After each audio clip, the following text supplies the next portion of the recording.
This game is called Over the Edge. It reviews rhythm values.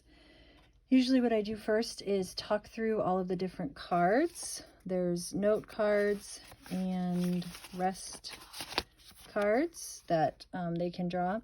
And we use like this chart to talk about the different values and how much each one lasts for. Then to actually play the game, every player gets one of these cards. And the goal is not to get your beads filled up, because if your stepping stones all get filled up, then you go over the edge of the waterfall and you lose. So each person has their own card.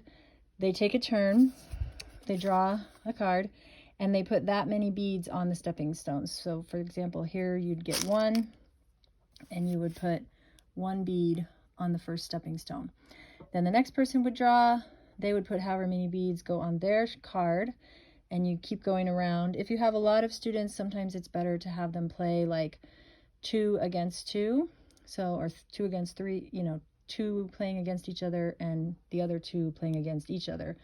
That way they don't have to wait as long in between their turns. But each person has their own card no matter what. Then when it gets back around to this person's turn, they pick another card, and since this one is a whole note, they would take 4 beads and fill in 4 more.